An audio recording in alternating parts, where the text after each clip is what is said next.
자, 둔촌주공 오늘 줍줍 시작입니다. 아시고 계시나요? 드디어 오늘 접수가 시작되는데요, 여러분.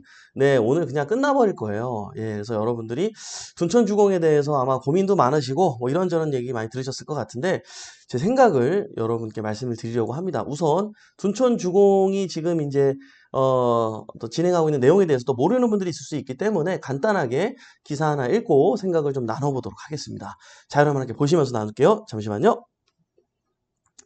8일, 자, 오늘이죠. 3월 8일. 둔촌주공 줍줍 시작. 네, 한 방에 끝날 것 해가지고 따옴표를, 쌍따를 날렸네요. 자, 무순위 청약 규제 완화 적용되는 첫 단지. 예, 맞습니다. 지금 규제가 완화된 상태에서 지금 적용이 되는 무순위 청약. 그러니까 이게 뭐 서울에 있는 사람만 할 수 있고 뭐 그게 아니라 전국 어디에서도 주택수가 있어도 신청이 가능한 상황인 거죠. 자, 소형 위주인데다 타 분양가 대비 가격 극복할까? 예, 요런 의문을 남기는 머릿말이 있는데요. 어떤 건지 한번 읽어보도록 하겠습니다. 자, 서울 글씨 좀 크게 해드릴게요. 자, 이코노미스트 이승훈 기자님이 발췌해준 기사인데요. 자, 서울 강동구 올림픽파크 포레온 둔촌주공 재건축 아파트에 무순위 청약이 오는 8일 단 하루 시행된다. 예, 오늘이에요, 오늘. 정부의 무순위 청약 규제 완화가 적용되는 첫 단지로 완판 가능성이 높게 점쳐지는 가운데 소형 평수라는 단점을 극복할 수 있을지 관심이 쏠리고 있다. 자, 7일 둔촌주공조합과 시공사업단에 따르면 광고가 계속 뜨네요. 미안해요. 따르면 이 아파트 전용 면적 29제곱미터 2가구, 39제곱미터 638가구, 49제곱미터 259가구 등 899가구에 대해 3월 8일 하루 동안 한국부동산원 청약홈을 통해 무순위 청약을 받는다. 예, 청약홈 여기 들어가면 신청을 할 수가 있거든요. 자, 근데요, 이게 중요합니다. 29제곱미터가 2가구인데 그냥 원룸이에요, 원룸. 예, 원룸인데 이게 근데 작은 원룸은 아니에요. 예, 약간 1.5룸 느낌으로 보셔도 좋을 것 같은데 왜냐면은 이게 37에 20, 38에 24, 39, 27. 자, 한 9평이거든요, 전용 평수. 9평이면은 오피스텔 여러분 살아보신 분들은 아는데 9평 원룸은 전용이 그것도 굉장히 큰 거예요. 그리고 이게 이 전용 개념이 오피스텔하고 주택하고 아파트하고는 달라요. 다르기 때문에 이게 굉장히 큰 원룸이라고 보시면 돼요. 자, 그리고 39제곱미터. 예. 여기 굉장히 많아요. 요거 이제 투룸입니다. 39제곱미터하고 49제곱미터는 다 투룸인데 요게 이제 49제곱미터는 약간 더 3평인가요? 그쵸? 3평 정도 더 큰 투룸이고요. 구조는 똑같아요. 예, 얘는 3평 정도 작은 투룸인데 제 생각에는 가격적인 면에서 차라리 요게 약간 낮긴 한데 어쨌든 뭐 이렇게 많은 것들이 나왔습니다. 예, 자, 이런 내용이고요. 자, 앞서 둔촌주공은 지난달까지 4,768가구에 대한 일반 분양 및 당첨자 계약이 진행됐고 최종 3,869가구가 계약됐다. 정당 당첨자와 예비 당첨자까지 계약률이 81.1%다. 이 가운데 전용 59와 84 가장 인기 있는 평수죠. 총 2,725가구는 지난달 예비 당첨자 계약에서 완판됐다. 예, 완판됐어요. 예, 초소형인 전용 2구, 4구, 2061가구 가운데 899가구가 미계약돼 무순위 물량으로 나오게 됐다. 소형 평수인 만큼 실거주 목적보다는 임대사업 등 투자 수요가 몰릴 것이라는 분석이 나온다. 예, 맞아요. 이거는 저는 제 생각에도 그냥 끝나버릴 것 같아요. 완판될 것 같아요. 예, 둔촌주공은 입지적 장점 등에 힘입어 청약자가 10만 명이 몰릴 것이란 예상까지 나왔지만 지난해 12월 일반 분양 때 시장 침체로 1순위 청약 경쟁률이 평균 3.7대 1에 그쳤다. 예, 그래도 그 분위기에 3.7대 1이 된 것도 굉장히 좋은 소식으로 봤었는데요. 결과가 이제 안 좋게 되어졌죠. 이렇게 이제 다양한 규제들 때문에 이렇게 됐는데 하지만 올해 초정부의 규제 지역 해제, 전매 제한 완화 등 대대적인 규제 완화 덕에 계약률 80% 선을 이끌며 선방했다. 맞아요. 이런 완화책이 없었으면 이게 이렇게 계약이 이루어지기 어려웠을 거예요. 예. 근데 이때에도 다 완화가 안 된 상태에서의 계약률이거든요. 지금처럼 이런 완화책이었으면 이거 그냥 다 계약됐죠. 100% 됐죠. 예. 그러니까 이런 일이 일어나니까 완화가 자꾸 벌어지고 있는 거예요, 여러분. 모든 이렇게 부동산이 침체로 가는 이런 분위기에서는 항상 요런 상황이 반복되고 있다는 사실. 그리고 미분양 물량이 많아지면서 이러다가 이제 뭐 해준다 그래요? 예, 확장 비용 무료로 해준다 그러고 바닥을 뭐 대리석으로 그냥 교체해주겠다 그러고 무상으로. 그죠? 나중에는 이제 뭐까지 나와요? 자동차도 주겠다는 얘기까지 나오죠. 자, 그렇게 되면 진짜 완전 바닥이라고 보시면 됩니다. 바닥이라고 보시면 돼요.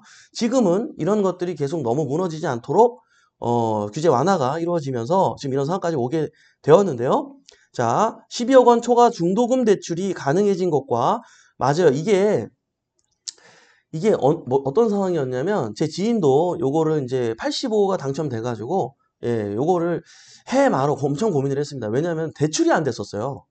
예, 그래가지고 해마로 했는데 어떻게든 연끌해가지고 여기저기 땡겨가지고 하려고 막 고민하고 있더라고. 해야 되냐 말아야 되냐 이제 넣으라고 했거든요. 어쨌든 자, 근데 대출이 풀려버렸어요. 근데 이거 대출이 안 되는 줄 알고 포기한 사람도 많았거든요.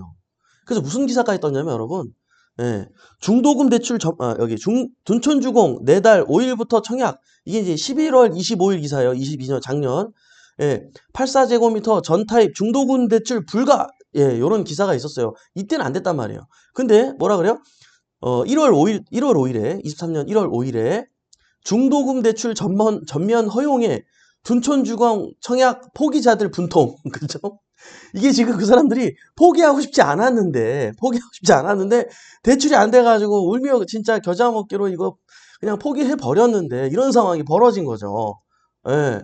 야, 여러분, 이 분위기에서도 느껴지지 않나요? 정말 말도 많고 탈도 많고 뭐 해야 된다 이런 분위기에 왜 하냐 이랬지만 실제로 됐던 사람들은 하고 싶었어요. 왜요? 여러분들이 아마 고민들 많이 하고 계실 것 같은데 이게 결국에는 벌까요? 안 벌까요? 법니다. 결국에는 버는데 이제 이 과정에서 이 보합인 이런 수준의 상황이 얼마나 지속될지는 모르겠지만 벌긴 벌는 걸 우린 알고 있잖아요. 그죠? 예. 그런 측면에서 오늘 이 둔촌 주공을 여러분들이 좀 바라보시면 좋을 것 같은데요. 자, 특히 이번 무순위 청약은 지난달 말 정부의 주택 공급 규칙 개정으로 무주택 주거 요건 등이 모두 폐지된 후 시행되는 첫 단지로 또다시 수혜가 예상된다. 만 19세 이상이면 거주지, 주택 소유 여부, 청약 통장과 무관하게 누구나 청약할 수 있다. 그쵸? 국토교통부는 2월 28일 이 같은 내용이 담긴 주택 공급에 관한 규칙 일부 개정령을 공포했다. 이전까지는 청약자 본인이 해당 주택 건설 지역에 거주해야 하고 본인과 배우자, 해당 가구 구성원 모두가 무주택자여야 무순위 청약이 가능했다. 하지만 이번 개정안으로 다른 지역에 거주하는 다주택자도 무순위 청약을 할 수 있게 됐다. 예, 부동산 시장이 안 좋을 땐 이렇게 모든 게 완화가 되죠. 부동산 업계는 전국적으로 다주택자들의 청약이 가능해지면서 임대사업 등을 고려하는 투자 수요가 이번 무순위 청약에 몰릴 것으로 예상한다. 주택 임대사업자 제도까지 부활할 예정에 있어 소형 아파트 임에도 관심이 높아질 것이란 전망이다. 지난해 12월 기획재정부가 발표한 23년 경제정책 방향에 따르면 올해부터 아파트 중 전용면적 85제곱미터 이하도 매입해 임대사업자 등록이 가능하다. 예, 원래는 안 됐었죠. 예, 그래서 임대사업 등록으로 여러 가지 세제 혜택을 받으면서 이번 기회에 매입하려는 수요가 반드시 존재할 겁니다. 다만 불안 요소도 있다. 이번 무순위 청약 물량은 면적 대비 가격 매력이 상대적으로 떨어진다는 평가다. 둔촌주공의 소형 면적 분양가로 서울 다른 지역의 전용 면적 59제곱미터도 노려볼 수 있는 수준이다. 맞아요. 예. 지금 금액이 어떻게 돼 있냐면 나오죠, 밑에. 둔촌주공 무순위 청약 대상의 분양가는 29제곱미터 원룸이에요. 큰 원룸 9평짜리 4억 9,300에서 5억 2,340이에요. 예, 여러분 원룸인데 이 정도야 좀 세긴 하죠. 근데 이제 이게 지역적인 프리미엄이 있잖아요, 사실. 그리고 여기가 그냥 일반 통건물, 오피스텔 건물의 원룸 수준인가요? 아니요. 이 대규모 단지에 있는 인프라, 이 커뮤니티를 모두 이용할 수 있으면서 누리는 원룸 사이즈예요. 그걸 함께 기억하셔야 됩니다, 여러분. 그죠? 자, 39제곱미터는 6억 7,360만 원에서 7억 1,500만 원대 49제곱미터 똑같이 투룸이라 그랬어요.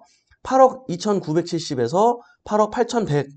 예, 요렇게 형성이 돼 있는데요. 여러분, 가깝게는 이 상황을 시세 조사를 좀 해보면 이게 주변에 물론 서울 다른 지역의 전용 면적 59제곱미터를 노려볼 수 있는 가격이기는 해요. 당연히. 가격이기는 한데, 입지적인 또 조건이 있는 거잖아요. 그죠? 같게 비교할 수 없죠. 그래서 이 주변에 있는 시세를 한번 찾아봤더니요. 헬리오시티가 여기 나와 있는 평형대가 있거든요. 헬리오시티도. 그죠? 헬리오시티가 여기 나와 있는 금액대보다 수준에서 1억 몇천 정도, 1억에서 1억 몇천, 2억 정도가 더 비싸더라고요. 헬리오시티가 지금 연식이 이제는 좀 있죠.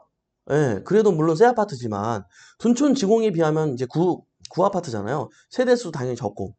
예. 자, 그런 거에 물론 헬리오시티가 둔촌 주공보다는 위치가 좋습니다.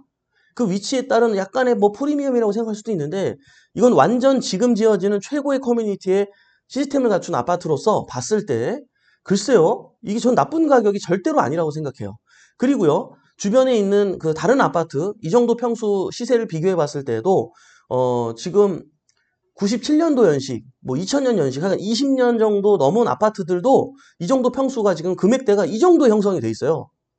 지금 현재 이 주변 시세가 옛날 아파트가 이 정도 평수가 이 정도 금액대에 형성이 돼 있다니까요.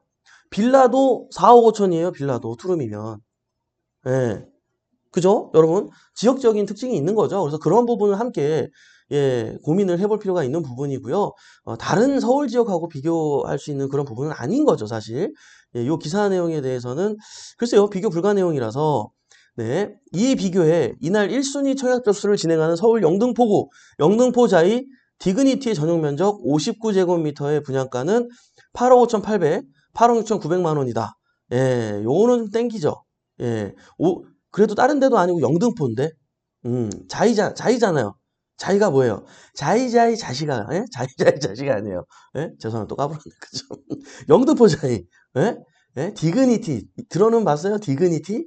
나도 처음 들어봐. 그죠? 자꾸 얘네는 이름을 자꾸 뭘 넣어. 아, 참, 힘들어 아주. 예. 그러니까 옛날 자이 아파트는 외로워 이런 것 때문에 자꾸, 그죠? 예? 자이자이 자식들 말이야, 그냥. 영등포 자이. 예? 전용 면적 59제곱미터의 분양가는, 야, 이 금액이면요, 여러분, 이런 것도 뭐, 사실 넣어볼만 하죠, 사실은. 그쵸? 자, 또한, 오는 10일 1순위 접수가 예정된 서울 은평구 센트레빌 아스테리움 시그니처의 전용 면적 59제곱미터의 분양가는 5억 4천에서 6억 5천 수준이다. 예. 네, 나쁘지 않죠. 예, 저는 이것도 나쁘지 않다고 생각합니다. 사실은. 나쁘지 않다고 생각하는데, 예, 송파, 그, 나름대로의, 당연히, 어때요? 둔촌 주공 나름대로의, 그, 입지적인 부분이 있기 때문에, 여러분들, 은평에서 GTX를 타면 뭐예요? 결국에는 잠실까지 와가지고, 거기서 또 지하철 타고 어디 가야 되잖아요. 그죠? 여러분, 나중에 이 5억 4천, 6억 5천짜리가, 뭐 한 10억 되는 동안, 둔촌주공은 얼마 될 것 같아요? 그죠? 여러분? 예, 둔촌주공은 한 15억 갈 거죠, 뭐. 예, 그런 여러 가지 상황들을 비교해 봤을 때, 저라면 뭐 넣는 건 나쁘지 않은 것 같아요. 예, 이런 것도 도전해 보는 것도, 왜냐면 넣는다 그래서 이게 꼭 된다는 보장이 있는 게 아니기 때문에 지금 여러분 입장에서는 이것도 넣어보고 저것도 넣어보고 하는 것도 나쁘지 않지 않을까. 예, 하지만 둔촌주공 분양 관계자는 자신감을 내비쳤다. 분양 관계자는 한 방에 끝나지 않을까 싶다며 관심이 굉장히 높고 현장 분위기가 좋은 것으로 파악돼 긍정적으로 전망된다고 말했다. 일단 뭐 이 지역의 이런 가격을 떠나서 주변 시세보다도 그렇게 비싼 게 아니기 때문에 여러분 충분히 아마 많은 분들이 도전할 거라고 생각이 되고요. 아, 그렇다면 이제 제 얘기를 좀 해볼게요. 저라면 이제 여러분들 이제 물어보셔야죠. 예. 야, 그래서 이멘토 너는 늘 거냐? 그죠? 여러분 궁금하지 않으세요? 네? 궁금하면 500원. 그죠? 옛날에 그 누구였지? 개그맨이 궁금하면 500원. 자, 여러분 저라면은 안 하죠. 그쵸? 이게 중요한 거예요. 여러분 이게 중요한 거예요. 팩트 체크를 하세요. 저라면 안 해요. 저라면 안 해요. 굳이 그 돈이 거기에 묶여가지고 대출 받아가지고 그거 뭐 또 이자 감당하면서 물론 아니 안 하는 것보 없는 것보다는 가지고 있는 게 나아요. 맞아요. 예. 또 젊은 청년들 뭐 이렇게 그냥 부동산 이런 뭐 이렇게 안 할까 그냥 뭐 다른 일에 집중하고 막 이러실 거면 그런 거 하나 넣어두고 잊어버리고 그냥 사는 것도 나쁘지 않아요. 왜요? 10년 지나면 이랬든 저랬든 고랬든 요랬든 이거 무조건 버는 게임이야 안 버는 게임? 무조건 버는 게임이야. 10년 이후만 생각하면. 예. 지금도 저는 이 가격이면 나쁘지 않다고 생각하거든요. 근데 저라면 안 하는 이유가 굳이 아니 이 정도의 자금으로 이게 뭐 그래도 몇 억은 들어가야 되는데 자, 그 자금으로 그죠? 다른 거를 더 뭐 1, 2년 안에 더 크게 더 재밌게 경매 공매 시장에서 더 재밌게 놀 수가 있는데 굳이 이거를 할 이유가 있을까요? 괜히 거기에 묶이면서. 예? 묶이는 동안에도 뭐 월세가 나와 뭐가 나와? 안 나와요. 예. 굳이 묶이면서 이거를 뭐 할 필요가 있을까? 그죠? 그죠? 예. 이걸로 뭐 낙찰받고 또 뭐 단타 쳐도 되고 아니면은 월세 다 세팅하고 반전세로 세팅하고 해가지고 투자금 회수해가지고 또 다른 거 투자하고 또 다른 거 투자하고 계속 불려갈 수 있는데 내가 갑이 되어서 막 불려갈 수 있는데 이거는 내가 하나 해놓고 그냥 의린 입장에서 기다려야 되는 거 아니에요? 다시 시장이 좋아질 때까지 기다려야 되는 거 아니에요? 응? 또 이거 월세 전세 놀라 그러면 또 얼마나 전쟁이겠어. 예, 헬리오시티 여러분 기억나세요? 옛날에? 그 언제야? 5년 전인가? 그때 헬리오시티 막 이제 이게 뭐 한두 개가 아니잖아요, 집이. 9,500세대잖아. 이거를 다 주인들이 와서 다 살면은 문제가 없는데 사실은 자금이 그렇게 되지 않아서 전세 세팅도 해야 되고 이러는데 어머, 서로 경쟁을 하니까 전세가가 그때 얼마까지 떨어졌는지 아세요, 여러분? 방 3개짜리가 그때 3억인가? 3억 2천인가? 전세가가 엄청 떨어졌었죠. 2억대도 나왔었나? 기억이 안 나네. 예, 그때 막 그 기사만 해도 엄청나게 그 기사 가지고 제가 이 방송했던 기억이 나네요. 예, 그게 벌써 5년 전인가? 야, 뭐 여러분 하여간 전쟁일 겁니다. 예, 여러분들은 이제 이런 거 있어. 부족한 자금은 내가 이제 딱 지어지고 나면 전세 세팅해 가지고 그걸로 이렇게 만회하고 이렇게 해야지. 예, 했는데 전쟁이야, 전쟁이야. 다 짓고 나면 나만 졌냐고. 이게 지금 몇 세대죠? 만 몇 세대야? 만 몇천 세대잖아요. 예, 우리나라 역대 최대 규모의 지금 재건축 사업 아니에요. 예, 이게 나만 전세 내놓겠냐고 너도 나도 전쟁 되는 거야, 이제. 원래 계획은, 이거 4억에 놓으려고 그랬는데, 그죠? 3억 되고 2억 되고 난리 나는 거예요. 예, 그죠? 여러분, 어쨌든, 이런 것들 감안하고 하셔야 됩니다. 다 감안하고 하셔야 돼요. 감안하고 하셔야 되는데, 자, 예, 중요한 건 저는 안 합니다. 저는 안 합니다. 근데 여러분 입장에서 자금적으로 좀 여유가 있으셔요. 여유가 있으셔. 막 결혼 막 이제 막 꽁냥꽁냥 해가지고 요런 우리 자녀가 막 요런 상황이야. 그러면은 우리 따님 명의로 아드님 명의로 이렇게 하게 만드나? 따님이 아드님이 그죠? 예, 이렇게 하나 해두시는 것도 전 나쁘지 않다고 생각해요. 예, 왜냐면 첫 번째 첫 생애 주택 구입 자금 마련을 위해서는 예, 몇 프로까지 대출이 가능하죠? 80%까지 가능해요. 그죠? 예, 지금 80%까지 가능하고요. 어때요? 여러분이 이제 선택만 하면 50년 납입으로 설정이 가능하잖아요. 그렇게 되면 매달 내는 돈이 굉장히 부담이 적단 말이에요. 그렇게 하면서 아직 시간이 많기 때문에 우리 젊은 이제 시작하는 부부들, 자녀분들 있으시면 전 이런 분들 추천이 좀 나쁘지 않다고 생각해요. 예.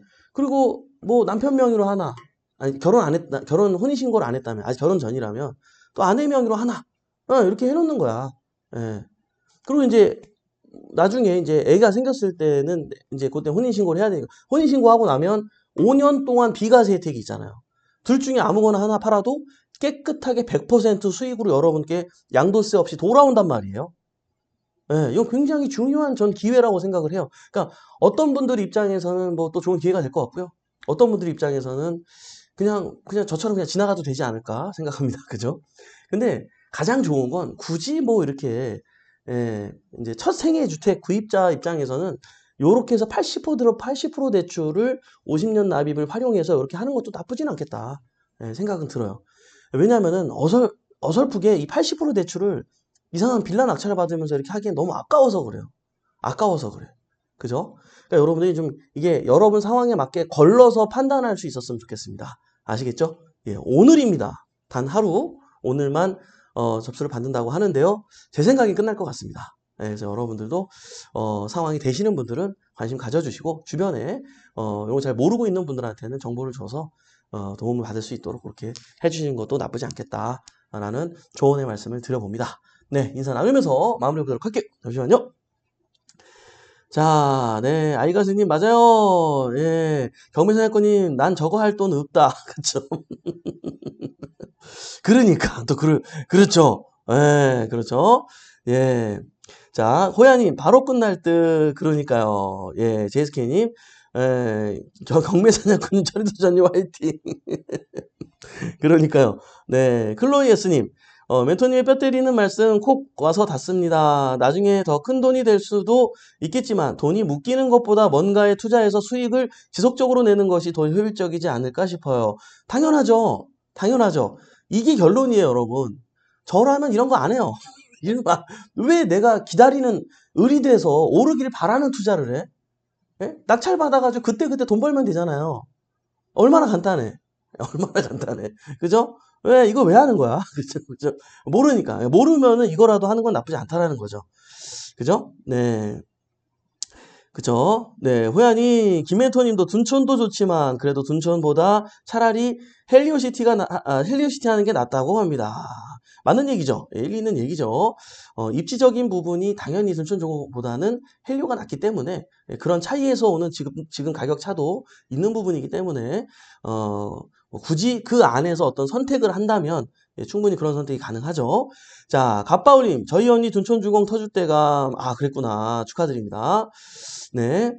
드림25님, 입주장 전세 물량에 장사가 없더라고요. 특히나 세대수가 많을수록. 그럼요. 전쟁이었어요. 그때 헬리오시티 때문에 옆에 막 그 리센츠 그 주변도 난리였었어요. 난리였었어. 여러분들 그때 기억하실지 모르겠어요. 예, 그렇죠. SK님, 갑질할 능력이 안 돼서 을로 사는 1인. 그렇군요. 예. 베베유니님, 베베유니님 댓글 많이 봤는데 요즘에. 반갑습니다. 결론까지 들어서 다행이네요. 다른 시각으로 생각해 볼 수 있었습니다. 오늘도 감사드려요. 그러니까요. 그러니까요. 네. 많은 분들이 둔촌주공을 얘기하지만, 요런 얘기는 안 할 걸. 그죠? 여러분 좀 황당하지 않으세요? 예, 에라고야님, 이전에 정부의 규제 완화가 둔촌주공 일병 구하기라는 보도가 있었는데, 어쨌든 완파는 되겠네요. 맞아요. 맞아요. 왜냐면, 그것마저도 미분양이 속출해버리면, 예, 지금 뭐 강동, 송파 할 거 없이 이제 부동산 더 주춤하거든요. 예, 이거 이제 마지노선으로 막은 거죠, 사실은. 예, 정부 입장에서도 막은 건데, 그나마 이걸 막았기 때문에 지금 미분양 물량이 요 정도지. 예, 어쨌든요, 내년에는 여러분 집값 언제 잡힐 것 같아요? 예, 내년 안에는 반드시 잡힙니다. 예, 대선이 있잖아요. 총선, 뭐야, 나도 헷갈리네. 그죠? 예, 대선이 아니죠? 네, 내년에, 예, 있잖아요. 그죠, 여러분? 예, 그러면, 이거 여러분, 지금 대한민국에 집을 갖고 있는 사람들이, 예, 지금 60%예요, 이젠. 옛날에는 40%였거든요, 여러분. 이 확실히 이 정보의 힘이 큰 것 같아요. 사람들이 진실을 많이 알게 되는 것 같아요. 60%예요, 여러분. 알고 계시나요? 예. 그러면 점점 집 갖고 있는 사람이 많아지네요. 이멘토. 그러면은 이거 집 갖고 장사하는 거 어려운 거 아니에요? 안 그래요. 집이 있어도 월세 살고 그래요. 예. 저도 월세 살아요. 저도. 집이 있어도 월세 살아요. 예, 투자는 투자고요. 거주는 거주예요. 예. 있는 사람들은 또 더 알고 있어요. 그 내용을. 그러니까 걱정하지 말고 그 부분은. 근데요. 자, 이 뭐예요? 투표권을 갖고 있는 사람의 60%가 집을 갖고 있어요. 근데 내 집값을 안 좋게 만드는 그런 정책에 대해서 과연 찍어줄까요? 정치인들도 이 내용을 알고 있기 때문에, 예, 그 안에 미분양 물량 뭐 이런 거, 뭐 어떤 연유와 어떤 굴곡에 의해서 시장이 지나갈지는 모르겠는데요. 결국에는 이거 결국에는 이거 해결될 것 같아요? 안 될 것 같아요? 돼요. 돼요. 항상 미분양이 있었고 정리가 되어 왔고, 미분양이 있었고 정리가 되어 왔고, 우리는 이 역사를 얼마나 많이 반복했습니까? 그죠? 여러분, 예, 지금도 같은 상황이 있기 때문에 그때가 되어서 내가 이 좋은 시장 했어야 되는데 라고 또 후회하지 마시고, 예, 우리가 냉정하게 판단하면서 현명하게, 예, 파이팅 했으면 좋겠습니다. 4월 총선이 그쵸. 예, 나도 맨날 헷갈려. 그죠? 그래요, 여러분들. 예. 자, 예, 오늘도 이렇게 유한한 인생에서 소중한 시간을 함께 해주신 여러분 대단히 감사합니다. 매일 아침에 행복한 부자가 되고 싶다면 굿모닝 경매 함께 하시죠. 저는 또 내일 아침에 활기찬 모습으로 찾아뵙도록 하겠습니다. 지금까지 백복션의 이성재 멘토였습니다. 우리 같이 잘 됩시다. 화이팅!